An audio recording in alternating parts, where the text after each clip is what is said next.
the machine I was operating started at 7:30 in the morning. And so it took at least an hour to get there, so I'd have to leave at 6:30 and get up at 6 o'clock, something like that. At any rate, when I would come home from work, I was dead tired. So I would park my car. It was an older car. It was a Ford. It was like a 36 Ford. It wasn't in very good shape. It used to get me back to work and back. I'd go in and lie on the couch, completely exhausted. I'm still in my uniform. And Paul comes in and says, Joe, can I turn your car around? I said, oh, don't bother me, Paul. Don't bother me. 5 minutes later, Joe, can I turn your car around? I said, oh, go ahead, but be careful. So the next thing I know, on Lake Avenue, there's no cars moving. My car is across the street on the tree lawn, across the street with nobody in it. And of course, Uncle Paul was disappeared. So that was number one. Number two, he pulls the same thing. Asked me if he could turn the car around. And we had adjoining driveway with the next door neighbor. And between the two driveways, we had these hedges. They were about, five feet high, and they were pretty long and sturdy. They'd been there for years. So I was turning my car around. I don't know this.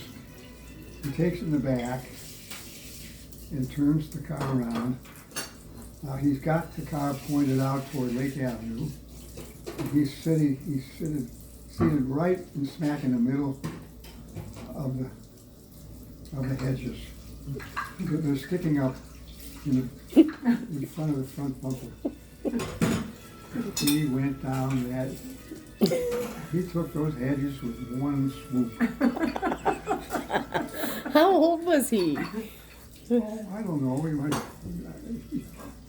He sure as hell wasn't old enough to have a license. Yes. Wasn't he 18 at your wedding? Around there. Around there? Of course, your mother was at our wedding. That's right. And now. So now, let's go back to John. With Dad, I had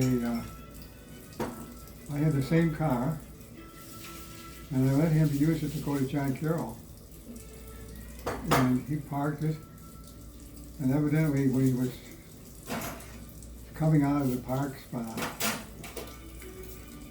he didn't see a car coming down on the same side of the street that he had to go out onto. So it was a full wipeout. Completely, they just came and took it to the junkyard. Oh, deemed it. Wow. Total loss. Mm-hmm. That was number one. Number two, I'm in the service, and I had a nice car. I had a 39 Plymouth, and I called it, I had a name for it, and it was in very beautiful shape. It was one of the first automobiles that had the gear shift underneath the steering wheel. Mm-hmm. And John was taking, I think you were in the car, Colleen, going over to St. Luke's. At any rate, it was an accident. It was a complete wipeout.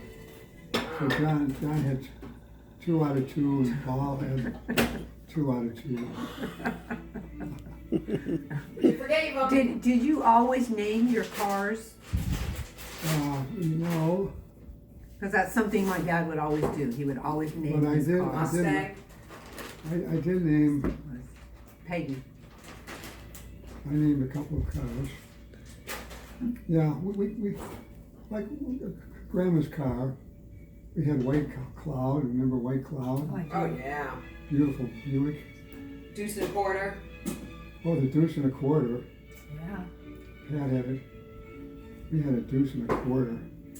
I remember you had did you have a Cadillac and there was a button, I don't know what it was for, and you said if we touched it, was the ejector seat, so we were always like, you know. Yeah, that was a deuce and a quarter. Oh, that was deuce and a quarter? Was that a Cadillac? No, it was the best, A the Buick? best Buick that they made. Yeah, it was beautiful. I remember it being beautiful. Yeah, Buick Cadillac.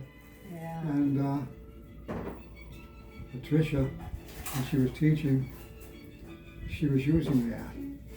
She was teaching over at East 55th Street. All of her students were black.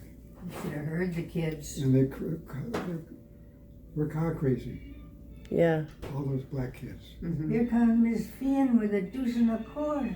Oh, is that what? That's how you got the name? Do you know Pontiac is an acronym? You know what it stands for?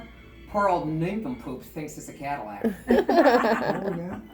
Pontiac is an acronym. It stands for poor old nincompoop thinks it's a Cadillac. Oh, okay. So what the kids would call it a deuce and a quarter? What is that? What was? That was a model. Oh, as a model. It wasn't a name, What do you call it? but they knew it as a deuce and a quarter. Uh-huh. But see, those kids Just would saying, it was the old joke. they would egg the teachers' cars. What? Not mom. Not your They mom's. would do egg Mrs. Feighan, deuce and a Yeah. quarter. No, they No, wouldn't no. dare. Well, everybody loved Mrs. They Feighan. wouldn't touch it. They wouldn't touch it with a 10-foot pole. No, they wouldn't. Feighan, you're so cute. They wouldn't egg my deuce and a quarter.